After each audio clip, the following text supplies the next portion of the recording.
ngayon sa gitna ng aming kalamansian. Pakikita ko po sa inyo kung alin po yung pitasin at saka kung alin po yung hindi pa pwedeng pitasin. Tara! Yan, andito po ako ngayon sa isang puno kung saan ay marami na rin po siyang pwedeng pitasin. Ito po ay pwede na po siyang pitasin yan. Yung ganitong size, pwede na po yan. Yung mga ganito. Saka po yung mga ganyan, yan. Pwede na po yang pitasin. Pangpitas na po yung ganyang size. Ito pong ganito. Ito pong puno na to ay marami na po ang size na pwede nang pitasin. Pero ito pong katabi niyang puno, ang marami naman po dito ay hindi pa pwedeng pitasin. Gaya na lang po nito, ito po ay maliliit pa. Hindi pa ho yan pwedeng pitasin. Magpapapitas po kasi ako sa Makatlo. Ito pong ganito, hindi pa po pwede yan. At saka po yung ganito, yan, hindi pa po pwede. Ito po, pero meron din po siyang malalaki. Ito po, itong size na to. Ito pong kalamansi na to, kung may dilaw-dilaw na siya, hindi na ho pwede to sa good. Mapupunta na po to sa reject, sa lagihay po kung tawagin dito sa amin. Ito rin po, ayan. Meron po siyang pitasin, meron din naman pong hindi pa pwedeng pitasin. Madalang pa lang po ang kanyang pitasin. Karamihan po ay pang March po talaga. Sa March po, marami na pong mapipitas sa March. Pero sa Makatlo, ang pipitas po ay mamimili lang. Mamimili po ng pitasin. Tsaka hindi. Kailangan na po kasi talaga naming magpapitas. Kasi yung ibang sanga po ay nakalaylay na. Baka humabali.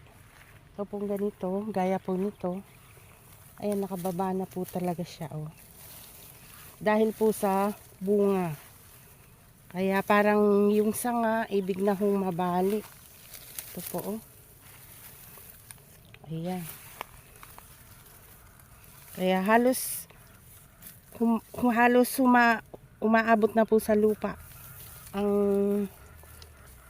sanga ng kalamansi dahil po sa kanyang bunga. Kaya po yung mga pipitas niyan ay matutuwa po dahil marami po silang mapipitas. Ayan po yung bunga niya hanggang taas. Kaya lang po yung mga pipitas ay gagamit na po sila ng hagdan pag po nasa taas na po sila. Ito pong ganito, ayan. Ito po, ayan, mapupunta po sa reject yan sa lagihay sa hinog. Pagka ganyan na po kulay. Ganyan. Ang good po talaga yung kulay berde po talaga na ito pong gaya po nito. Yan, good po yan.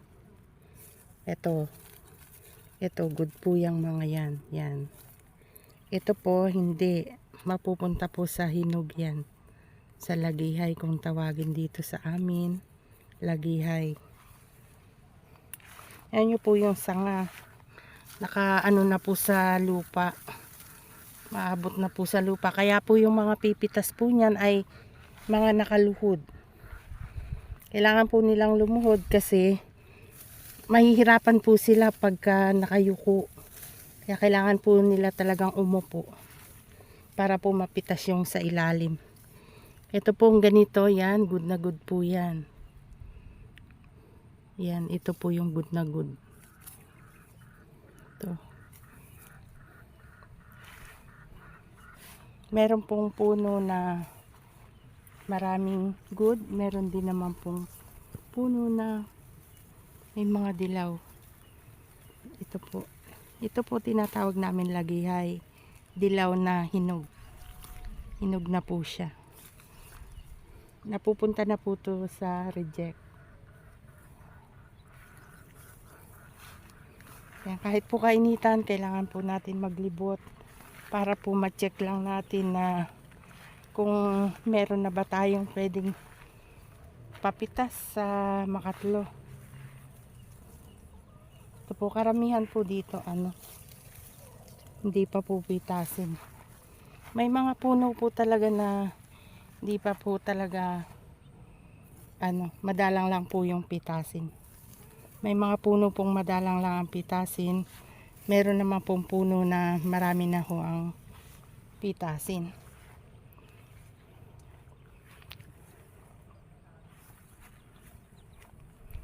Ayan po yung mga bunga po.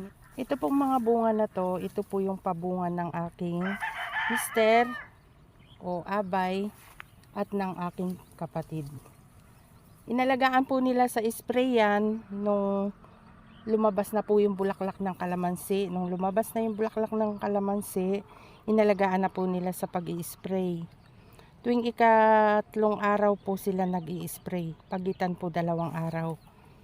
Tapos nung nangalaglag na po yung petals, ang tawag po nila sa mga bunga na kasi lalaki po kasi siya ng mata ng hito, kaya ang tawag po nila doon ay matang hito.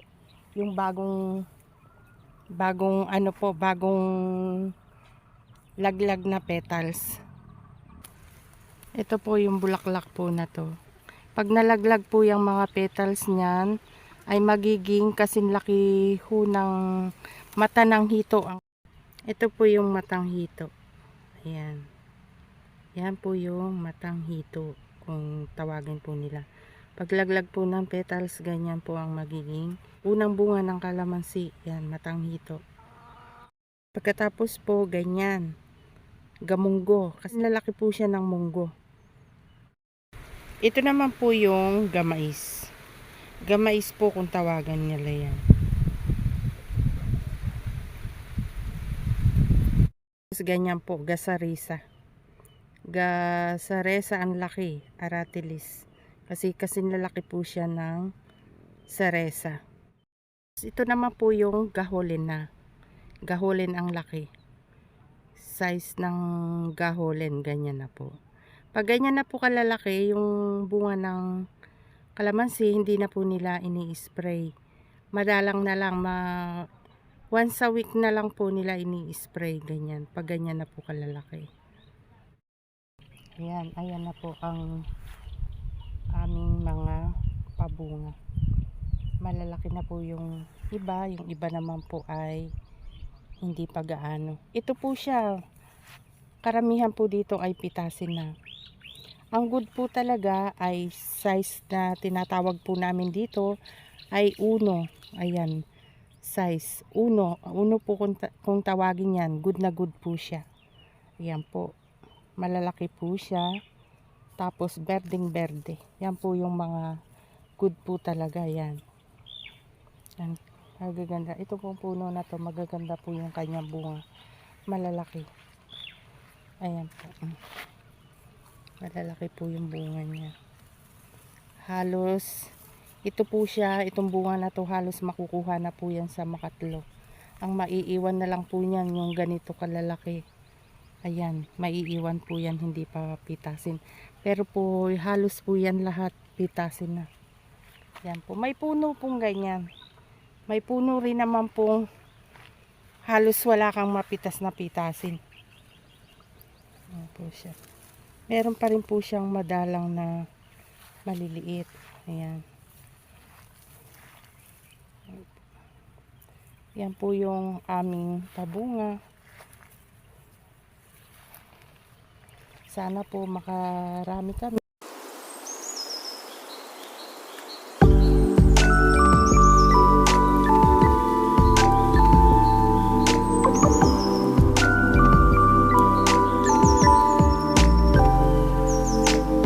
Yan po ang aming kalamansi. Marami po ang inubos niya na gamot bago po lumaki ng ganyan niya.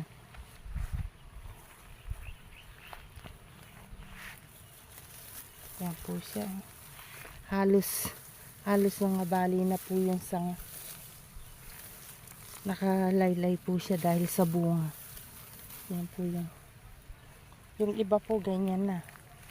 Mga nakalaylay. Nakalaylay na po yung sanga.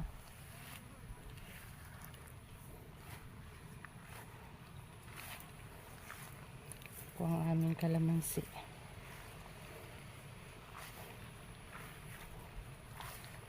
Sana po makadami kaming mapitas.